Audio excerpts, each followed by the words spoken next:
नमस्कार, मैं रवीश कुमार। नेपाल में भयंकर आपदा आई है और इस आपदा की रिपोर्टिंग हमारे लिए उस तरह मुमकिन नहीं होती अगर हिमालय टीवी और ऑनलाइन खबर.com के ग्रुप एडिटर उमेश चौहान ने अपने चैनल का यह वीडियो हमारे साथ साझा नहीं किया होता, दिखाने की इजाज़त नहीं दी होती। 105 किलोमीटर तक की यात्रा इस हेलीकॉप्टर ने की है, रसुआ गढ़ी से लेकर देवी घाट तक। पूरी यात्रा के दौरान आप तबाही का मंजर और उसका विस्तार देख सकते हैं। रिपोर्टर हैं दिवाकर पोखरिया, शंकर पंडित और फोटो पत्रकार कमाल परसाई। इन तीनों के हौसले की वजह से हम आपको दिखा पा रहे हैं कि नेपाल में जो आपदा आई है उसने इस इलाके को 105 किलोमीटर तक के इलाके को किस तरह प्रभावित किया है। यह वही रास्ता है जिसके जरिए ग्लेशियर फटने के बाद बर्फ, मिट्टी, कीचड़, चट्टान का मलबा बहते हुए आगे की तरफ बढ़ता चला गया।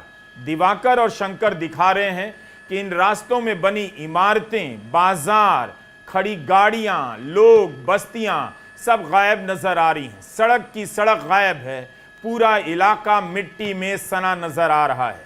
कमाल परसाई जूम कर कर दिखा रहे हैं कि मकान के मकान, गाड़ियां, बसें कीचड़ में धंस गई हैं। अंदाजा मिल रहा है कि जान और माल का कितना बड़ा नुकसान हुआ है। इन सब की आधिकारिक संख्या, आधिकारिक आकलन करना कुछ दिनों की बात नहीं, काफी वक्त लग जाएगा।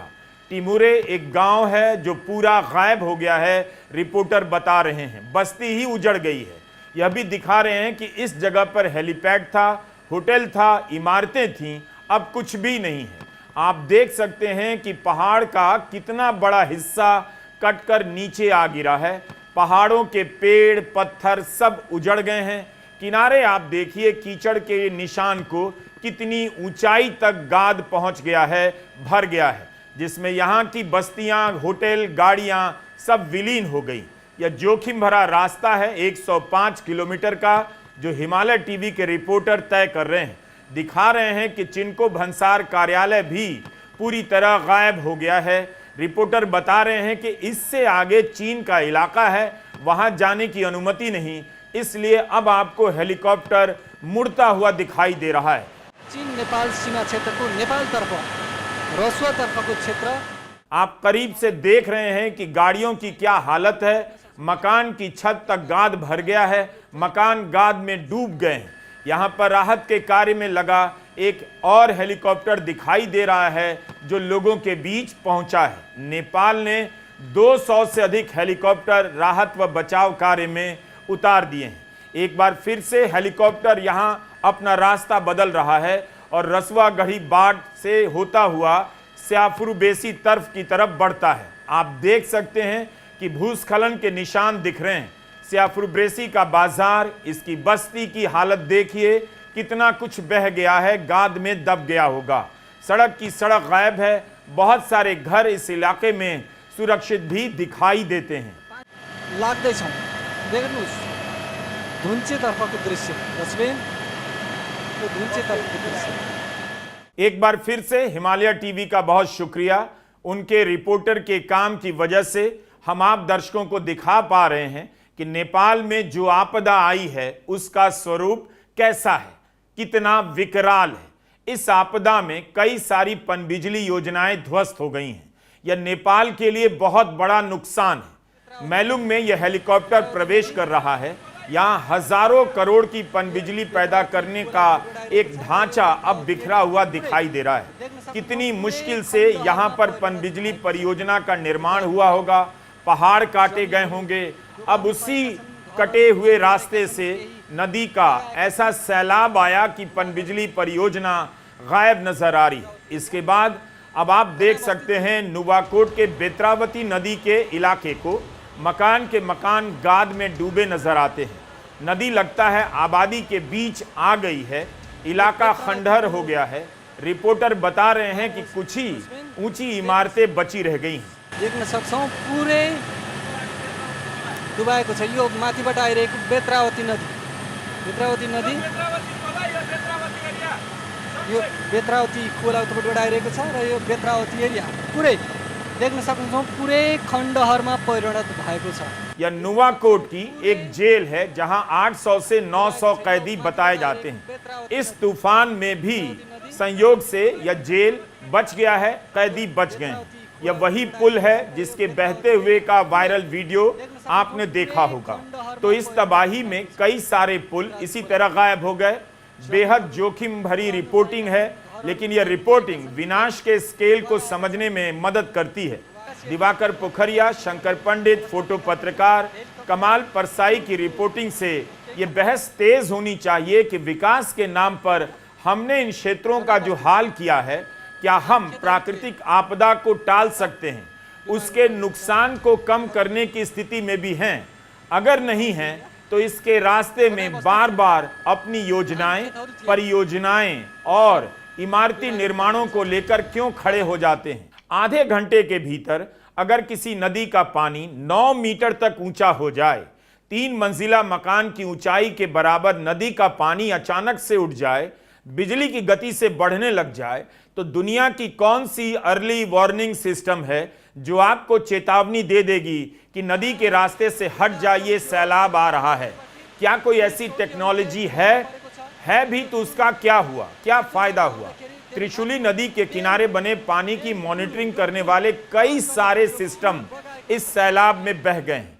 किस तरह की तबाही हुई है, इसका आकलन अभी किया जाता रहेगा। और ऐसा क्यों हुआ, इसे लेकर अभी से विद्वान कई तरह के सवालों पर मंथन करने लगे हैं। वायरल वीडियो में आपने यह जगह देखी होगी। यह इलाका है चीन के अधिकार वाले तिब्बत क्षेत्र का। यह इमारत इमिग्रेशन सेंटर की है जो नेपाल और चीन की सीमा पर स्थित है। कैलाश मानसरोवर और गोसाई कुंड की यात्रा करने वाले लोग यहीं से गुजरते हैं। जिस नदी पर यह इमारत खड़ी है उसे लेंडे नदी कहते हैं। यही नदी आगे जाकर भोटे कोसी और त्रिशूली नदी में मिलती है, जिनकी बाढ़ के वीडियो वायरल हैं। दुनिया भर में वायरल इस सीसीटीवी फुटेज में आप देख रहे हैं कि पीछे से मलबे का सैलाब दौड़ा चला आ रहा है, पहाड़ की तरह ऊंचा उठता है और कुछ ही पल में इमिग्रेशन सेंटर को अपनी आगोश में ले लेता है, गायब कर देता है। यहां आसपास खड़ी कई सारी बसों के ऊपर मलबा भर जाता है। जब आप दिल्ली से चीन के दूतावास से वीजा लेकर यहां पहुंचते हैं तो इसी इमिग्रेशन चेक पॉइंट से निकलकर मानसरोवर की तरफ बढ़ते हैं। यही कारण है कि यहां पर बड़ी संख्या में भारतीय मौजूद थे। एक कारण और है, यह रास्ता गोसाई कुंड जाने का भी है, जहां रक्षाबंधन के दिन लोग पुराना जनेऊ बदलकर नया धारण करते हैं। 28 अगस्त को जनेऊ पूर्णिमा है, यहां बड़ी संख्या में लोग जमा होते हैं। नेपाल में आई फ्लैश फ्लड में लापता लोगों की गैर आधिकारिक संख्या 1500 से 2000 बताई जा रही है। आधिकारिक संख्या 800 से कुछ अधिक ही बताई गई है। इनमें 644 विदेशी पर्यटक हैं। मरने वालों की संख्या 289 पहुंच गई है। भारत के विदेश मंत्रालय ने कहा है कि 21 भारतीयों को बचाया गया है और ये सभी तमिलनाडु के हैं। 288 भारतीय अभी भी लापता बताए जा रहे हैं। मानसरोवर की यात्रा पर गए कुछ भारतीय चीन की तरफ फंसे हुए हैं। चीन ने कहा है कि नेपाल की तरफ उसके भी 100 से अधिक नागरिक लापता हैं। सारी संख्या बदल सकती है और बढ़ भी सकती है। बचाव के काम में 200 से अधिक हेलीकॉप्टर की मदद की लगाई गई है। जीवित, मृत और घायल लोगों को निकालने का प्रयास किया जा रहा है। नेपाल के जवान गाद में डूबे लोगों को निकाल रहे हैं। यहां आप देख सकते हैं कि बचाव दल ने कंधे पर बिठाकर इन्हें निकाला है। इसी से अंदाजा मिलता है बचाव का काम कितना मुश्किल है। नेपाल की कोसे भाटी, त्रिशूली नदियों में जो पहाड़ों से खिसका मलबा आया, कई इलाकों में घुटने से ऊपर तक गाद भर गया है। नेपाली सेना, नेपाल प्रहरी और सशस्त्र प्रहरी बल नेपाल के 7000 से अधिक जवान राहत कार्य में लगाए गए हैं। नेपाल की मदद के लिए दुनिया के हर देश को जुट जाना चाहिए। नेपाल की आपदा का संबंध भारत के इलाकों से भी है, इसलिए भारत को भी पूरी मदद करनी चाहिए। मगर इस बार भूकंप के समय जैसी गलती नहीं होनी चाहिए। अप्रैल 2015 में नेपाल में 9000 से अधिक लोग मारे गए। उस समय भारत की मदद का गोदी मीडिया इतना ज्यादा ढिंडोरा पीटने लगा कि नेपाल की जनता को यह बात चुभ गई। गोदी मीडिया मोदी मोदी करने लगा था।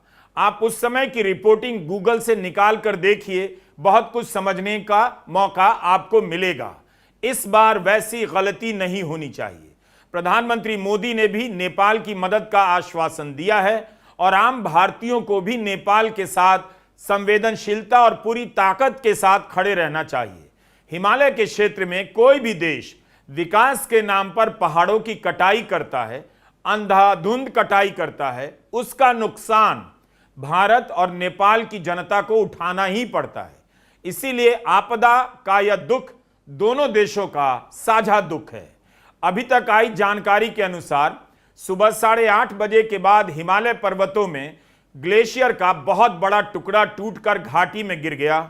लाखों साल से जमे बर्फ के टुकड़े तभी पिघलते हैं जब तापमान बढ़ने लगता है। ग्लेशियर टूटने के साथ अकल्पनीय मात्रा में पानी नदियों के बनाए रास्ते पर पहुंच गया।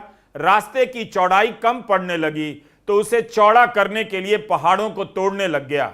काठमांडू से केवल 60 किलोमीटर दूर है नेपाल का Langtang national park. Langtang national park का यह इलाका नेपाल और तिब्बत की सीमा से लगे पहाड़ों के पास है। यहीं पर 2000 फीट के ग्लेशियर के टूटने की बात हो रही है। बताया जा रहा है कि पहाड़ के मुहाने से टूटकर यह टुकड़ा घाटी में 1 किलोमीटर नीचे गिर गया। घाटी की हालत देखकर जानकारों का कहना है कि यहां केवल मलबा है, ग्लेशियर का अवशेष बचा है। न्यूयॉर्क टाइम्स की रिपोर्ट का दावा है कि इस इलाके में 5.2 का भूकंप दर्ज हुआ। वैज्ञानिक यह समझने का प्रयास कर रहे हैं क्या साइस्मिक स्केल में भूकंप की रीडिंग इसलिए आई क्योंकि ग्लेशियर पहले टूटकर गिरा, या फिर भूकंप पहले आया और उसके कारण ग्लेशियर टूटकर गिरा। इसीमोड यानी international centre for integrated mountain development एक संस्था है, इन सवालों की जांच कर रही है। जो दिख रहा है वो यही कि ग्लेशियर टूट रहे हैं और उसके कारण पहाड़ टूट रहे हैं। पानी, कीचड़, बर्फ, पत्थर, इन सब का सैलाब लेंडे नदी की तरफ दौड़ा, जो आगे भोटे कोसी, त्रिशूली और नारायणी नदी में भयावह बाढ़ का रूप लेने लगा और बिहार की नदियों के लिए भी खतरा बन गया। गंडक नदी तक इसकी आशंका पहुंच गई है। जाहिर है अलग अलग कारण होंगे और इन कारणों के बारे में जानना जरूरी है, मगर एक कारण जो सभी को दिख रहा है, हमेशा दिखता है, उसके बारे में जानने के लिए क्या नया है। सबको पता है जल विद्युत परियोजनाओं, हाईवे के निर्माण और अंधाधुंध इमारती निर्माण ने अच्छा खासा हिमालय के क्षेत्रों को कमजोर बना दिया है। नेपाल की आपदा का स्केल इसीलिए बहुत बड़ा है। पिछले साल उत्तराखंड के धराली में जब खीर नदी में बादल फटने से सैलाब आया और एक बस्ती गायब हो गई, उसके कारण भले तकनीकी रूप से अलग हो, मगर जलवायु परिवर्तन, बेतरतीब विकास और अतिक्रमण को आप अलग नहीं कर सकते। वो तो आंखों से दिख रहा है। पनबिजली परियोजनाओं और पर्यटन नेपाल के लिए भी जरूरी हैं और भारत के पर्वतीय राज्यों के लिए भी। लेकिन क्या हम उस जरूरत और विकास में संतुलन बना पा रहे हैं? अपने मुनाफे और जरूरत के बीच संतुलन बना पा रहे हैं? आज तक हमने नहीं सुना कि किसी आपदा के बाद भारत के पर्वतीय राज्यों ने अपनी विकास की नीति में बदलाव किया है, किसी प्रोजेक्ट को वापस किया है या रोका है। जैसा चल रहा होता है वैसा ही चलता चला जाता है। कभी आपने नहीं सुना होगा कि हिमालय का इलाका क्षणभंगुर है, इसलिए पनबिजली परियोजना अब रोकी जा रही है। सरकारें जिद पर अड़ जाती हैं। आजकल एक नया नशा आया है पर्यटकों की संख्या का। सरकारें दावा करने लग जाती हैं कि इस साल इतने लाख पर्यटक आए, इतने लाख तीर्थयात्री आए, मगर लाखों लाख करोड़ों तीर्थयात्री पर्यटक को जुटाने के क्रम में जो नुकसान पहुंच रहा है उसकी तरफ कब ध्यान जाएगा? पिछले साल चीन ने तिब्बत की यारलोंग ज़ैंगबो नदी पर मेगा डैम बनाने का काम शुरू किया। यह वही नदी है जो आगे चलकर भारत में ब्रह्मपुत्र और बांग्लादेश में जमुना नदी के नाम से जानी जाती है। बताया जाता है कि पूरा होने पर यह दुनिया में हाइड्रो इलेक्ट्रिक पावर का सबसे बड़ा सोर्स बन जाएगा। चीन चाहता है दुनिया का सबसे बड़ा डैम बना दे, लेकिन क्या यह इलाका इतना बोझ सहन कर सकता है? 26 अगस्त की बाढ़ ने नेपाल के कई हाइड्रो पावर प्रोजेक्ट बर्बाद कर दिए। रसवागढ़ी में 111 मेगावाट का पावर प्रोजेक्ट खत्म हो गया। इससे ऊपर त्रिशूली समेत 13 जल विद्युत परियोजनाएं क्षतिग्रस्त हुई हैं। डैम बनाकर बिजली का वादा किया जाता है, लेकिन एक बाढ़ में, एक भूस्खलन में या फ्लैश फ्लड में डैम बर्बाद हो जाता है, यह पूरा इलाका बिजली के ग्रिड से अलग हो चुका होगा। 19 से अधिक मोटर योग्य पुल और मुख्य राजमार्ग पूरी तरह तबाह हो चुके हैं। नेपाल में जो आपदा आई है उसका कारण केवल प्राकृतिक नहीं हो सकता। उन कारणों को बनाने में प्रकृति के साथ जो छेड़छाड़ की गई है विकास के नाम पर, उसकी भूमिका आप कब तक नजरअंदाज करते रहेंगे?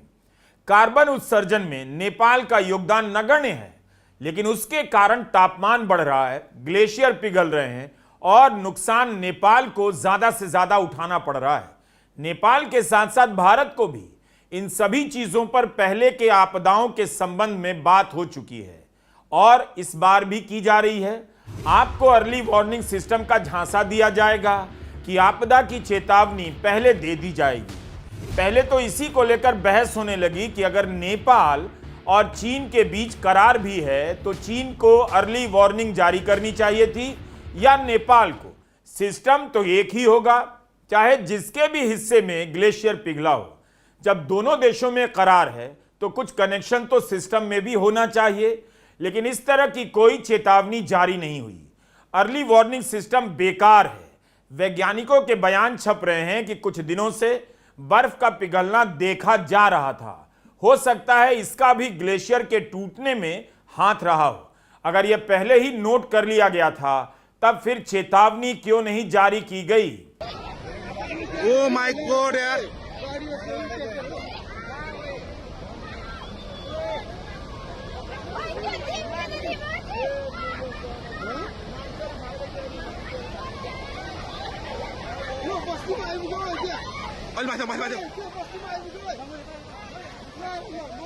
तो आपको बेवकूफ बनाने के लिए वार्निंग सिस्टम के नाम तरह तरह से बदल दिए जाते हैं। जैसे बाढ़ संबंधित चेतावनी के बदले अब multi hazard early warning system आ गया है।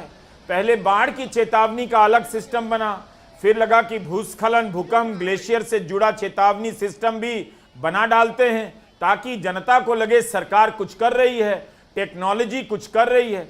फिर सबको मिलाकर एक इंटीग्रेटेड सिस्टम बनाया गया। तो इस तरह की वार्निंग सिस्टम में अब इंटीग्रेटेड का इस्तेमाल ज्यादा होता है।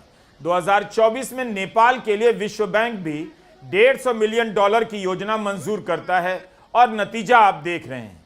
यही बात भारत के लिए भी सच है। ग्लेशियर के गिरने के करीब 20 मिनट बाद भोटे कोसी नदी घाटी का पानी का स्तर तेजी से बढ़ने लगा।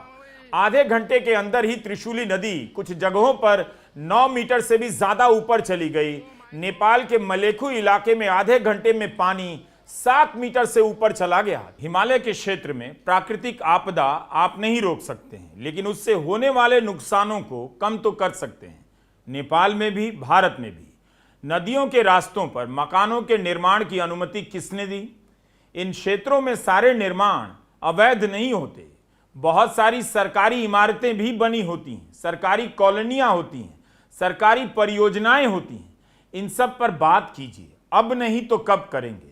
केवल अर्ली वार्निंग सिस्टम के भरोसे नहीं रह सकते।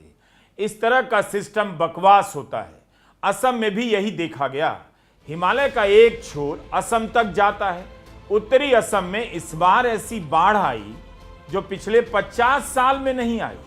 यह इलाका बाढ़ के लिए नहीं जाना जाता है। लोगों की जीवन भर की पूंजी तबाह हो चुकी है। यहां भी अर्ली वार्निंग सिस्टम काम नहीं आया। इस सिस्टम को लेकर बहस हो रही है। किसी को पता नहीं चला कि ऐसी भयंकर बाढ़ आ सकती है, आने वाली है, ताकि अपने जान माल और मवेशी की रक्षा पहले से कर सकें। असम की बाढ़ की बहुत कम चर्चा हुई। उससे ज्यादा चर्चा तो गुरुग्राम में बारिश और भ्रष्टाचार के प्रकोप के कारण आई आपदा की हो गई। वैसे चर्चा से भी कुछ नहीं हो रहा। गुरुग्राम की चर्चा असम से ज्यादा होती है, फिर भी गुरुग्राम की हालत हर साल वही होती है। हर साल यही कहा जाता है, कुछ भी नहीं हुआ। भारत की जमीन से नेपाल को देखेंगे तो लगेगा सीधा खड़ा पर्वतीय देश है। ढलान बहुत ही तीव्र है। मैदानी इलाके से 200 किलोमीटर दूर ही माउंट एवरेस्ट की चोटी है। पहाड़ सर पर खड़े दिखाई देते हैं। इसी का नतीजा है कि पहाड़ों से जो पानी नीचे उतरता है उसका वेग नेपाल में भी ज्यादा होता है और भारत आते आते बहुत ज्यादा हो जाता है। चितवन नाम के इलाके से 64 शव निकाले गए, जबकि यह इलाका बाढ़ के इलाके से 200 किलोमीटर दूर है। इसका मतलब है कि लोग बहते बहते यहां तक आ गए होंगे। नेपाल के हिस्से वाले हिमालय में 6000 छोटी बड़ी नदियां बहती हैं। जून से सितंबर के बीच इनमें पानी का बहाव बढ़ जाता है। हिमालय पर्वतमाला भूकंप के हिसाब से भी संवेदनशील है, इसीलिए भूस्खलन और फ्लैश फ्लड के खतरे इन महीनों में कई गुना बढ़ जाते हैं। केवल 20 मिनट में, याद रखिएगा, भोटे कोसी नदी घाटी में पानी का स्तर इतनी तेजी से ऊपर उठा कि देखते देखते रसुआगढ़ी और नुवाकोट के जिलों में 105 किलोमीटर की दूरी तक सैलाब पहुंच गया। वहां जो तांडव शुरू हुआ वो तिमुरे, स्याफ, रुबेसी, बेत्रावती, त्रिशूली, बत्तर और देवी घाट समेत कई इलाकों को अपनी चपेट में लेता चला गया। पिछले साल इसी इलाके में भयंकर बाढ़ आई थी, तब कारण कुछ और था। इस साल उससे भी भयंकर आपदा आई, अब कारण कुछ और है। इस साल तो बारिश भी कम हुई, तब भी बाढ़ जैसी आपदा आ गई। जिस साल बारिश ज्यादा होती है उस साल तो बाढ़ आती ही है। आप इन सैटेलाइट तस्वीरों को देखिए। इन तस्वीरों में 1 महीने पहले की तस्वीर है और बाढ़ के बाद की तस्वीर है। दोनों के बीच की तुलना है। अगस्त के महीने में नदियां पतली सी रेखा की तरह लग रही, मगर सैलाब के बाद उनका आकार चौड़ा होता जाता है। नेपाल राष्ट्रीय विपदा जोखिम न्यूनीकरण तथा व्यवस्थापन प्राधिकरण की तरफ से ये तस्वीरें जारी की गई हैं। इसका संदेश यह है कि 50 साल में अगर किसी नदी में बाढ़ नहीं आई है तो इसका मतलब यह नहीं कि उसके किनारे रिसोर्ट बना लीजिए, बस्ती बसा लीजिए, पनबिजली परियोजना लगा दीजिए। जो नदी का रास्ता है वो करोड़ों वर्षों में बना है। वह नदी का हमेशा हमेशा के लिए रास्ता है। कभी न कभी नदी उस पर लौट कर आती है। अगर इस रास्ते में आबादी इतनी घनी नहीं होती तो शायद नुकसान भी उतना नहीं होता। मगर यह बात ना तो नेपाल की सरकार समझेगी, ना चीन की, ना भारत की। नेपाल की यह आपदा अपनी तरह की पहली त्रासदी नहीं है। पर्वतीय इलाके में हर साल ऐसी कोई ना कोई त्रासदी आती है जिसे अभूतपूर्व बताया जाता है, ऐतिहासिक कहा जाता है, और हर बार ही वादे किए जाते हैं कि सुधार होगा, नया सिस्टम आएगा, टेक्नोलॉजी आएगी, बदलाव होगा, मगर होता कुछ भी नहीं। हर साल यहां के लोगों की जिंदगी इस तरह की आपदाओं के कारण कई दशक पीछे चली जाती है, मगर सरकारों की कहीं कोई जवाबदेही तय नहीं होती, उनकी योजनाओं में बदलाव नहीं होता। पहाड़ों और नदियों में अवैध खनन होते जा रहे हैं, एक कानून तक लागू नहीं हो पाता है। ये सारे सवाल हमसे, आपसे, भारत से, नेपाल से, भूटान से जवाब मांग रहे हैं। मगर सबसे पहले जरूरी है कि जो आपदा आई है नेपाल में, उसके बचाव में, पुनर्वास में नेपाल के पड़ोसी देश क्या कर सकते हैं, भारत क्या कर सकता है। जो भी किया जा सकता है तुरंत और खुले दिल से किया जाना चाहिए। नेपाल को इस हाल में अकेला नहीं छोड़ा जाना चाहिए। नमस्कार, मैं रवीश कुमार।